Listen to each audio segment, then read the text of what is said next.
are here on the Good Times show with Ebony Canion. Welcome. Welcome. Thank you for having me. Thank you so much.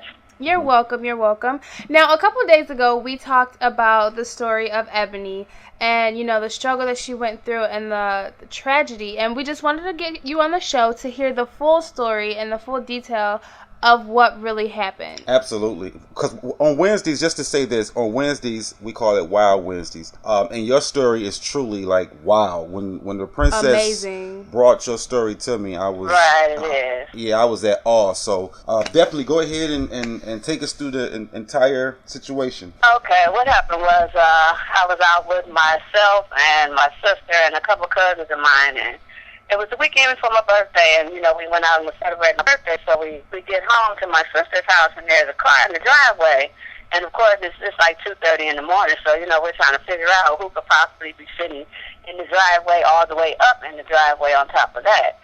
So we put in the driveway, and we blow the horn a couple of times, to see who it is, and we see that there's 5 heads in the car, so that's really suspicious right there. Mm-hmm. So, we asked them to get out the driveway. They wouldn't get out. So my grandmother just happens to stay a couple doors over, so we parked the truck down the street, and 2 of us walked down the street, which is I'm included, and go down there, ask, are you looking for anybody? Is everything okay? So the girls, they get smart, and I stand there, and I said, listen, wait a minute. I said, it's my birthday weekend. I have 4 children at home, and I'm a widow, and I don't want any trouble.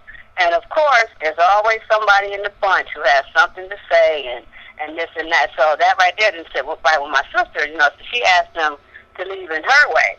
So they finally backed out the driveway and backed across the street and sat in somebody else's driveway for a minute. And in the meantime, a couple of my other family members came down the street also. So we're standing on the side of the curb, and the girls jump out the car. And I'm like, oh, gosh, here's trouble. So I try again to be the peacemaker. Why don't y'all just leave? Nobody wants trouble. We're going in the house. Nobody wants trouble. So all of a sudden, we're standing in a line, myself and 4 of my family members, we're standing in a line, and all of a sudden, but they're going off in the meantime, while I'm trying to keep the peace.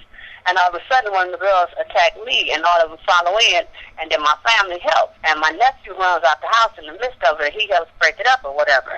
So after the fight is broken up, they get in their car, and we're thinking they're leaving, because everything has happened, so we're thinking they're leaving. Right. And I'm standing on the side of the curb, and all of a sudden they throw something out of the car towards us. And that automatically struck one of my family members. They threw something back at the car. So it got to be over now. Because we hear the car start up, headlights come on, engine roar. You know what I'm saying? Right. And I'm standing on the curb across the street, directly across the street from them. And I see the car coming towards me, never thinking that they're coming straight because you could have went right or you could have went left, in order to go home or whatever. But the car continues to come towards me, and I brace the hood, and I say, hold on. And that's the last thing I remember. But my family tells me from there that they kept going, and the car was barely going because my body was folded up under the car. Oh. They didn't even know why I went. Only way that they knew it was me because they saw blood. I was up under the car because they saw blood tracks going down the street. So my nephew chases the car and he hits on the car. My auntie's under there, and they keep going and turn the corner. And as they turn the corner, my body falls from up under the car. And my family members the rest of the family comes rushing down, and they're trying to stop the bleeding or whatever, and telling me to fight for my kids or whatever. And the car kept going. They kept on going. Now, did they ever catch this woman? Actually, one of the people in the car, not the driver, turned herself in. So she turned herself in and gave the woman's name. They actually caught the woman, and she fled to Florida.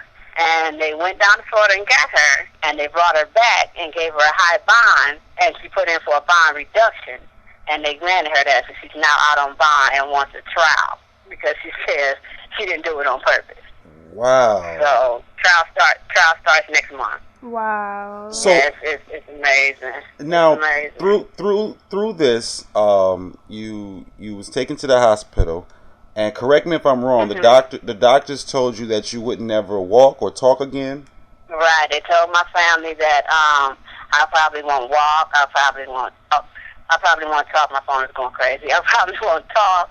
They said I may be paralyzed, vegetable.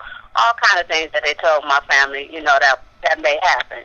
And when I woke up, because I was in an induced coma for 2 months. I was in hospital for 4, but I was an induced coma for 2.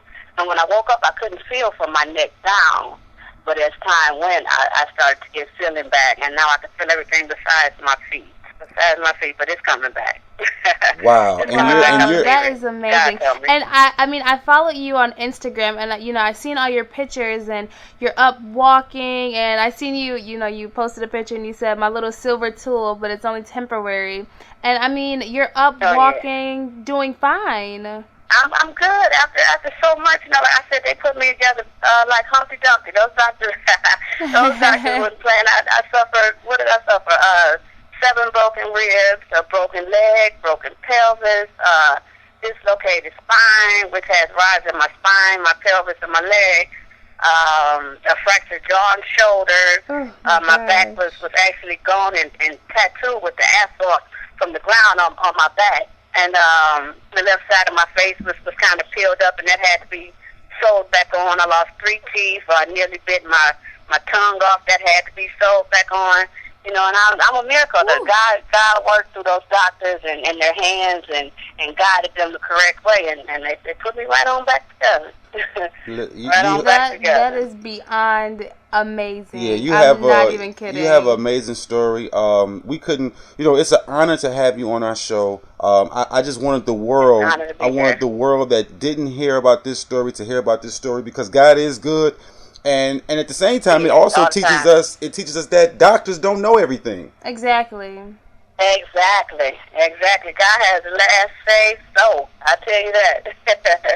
He got the last say so. Absolutely. Now, give out your Instagram for those listeners that want to, your Twitter and everything, that want to kind of follow you, because I'm quite sure, we're not going to be the last or probably the first radio station that want to hear your story, because you have an amazing story. Yeah, yes. Not even kidding. My Instagram page is survival_story, as well as my Twitter page is the exact same thing, survival_story. And I just want to, I want to be able to touch some people. There's somebody who's maybe in the hospital right now, who has scars or burns, and scared to come out to society, back into society, because it's kind of different when you're in the hospital, because there's someone around you that you can relate to, that maybe going through the same injury or has something, and maybe in therapy and struggling that way. But when you get back into society, reality hits. It's like, okay, well, maybe I am a little different, So there's somebody right now who's sitting there and is scared, and I want to let them know, keep your head up, embrace who you are. Don't let nobody tell you that you're not beautiful and you can't do this. You keep praying and have faith. He's listening, and he will be there for you, and that's for sure. Absolutely. I agree 100%. 100%. Well, I thank you so much for cutting time out of your day to come on here and talk to us and sharing your story with us. I thank you so much for having me. You have a blessed day. You're welcome. You too, and you guys do the same. Keep it locked on the Good Time Show. We'll be right back.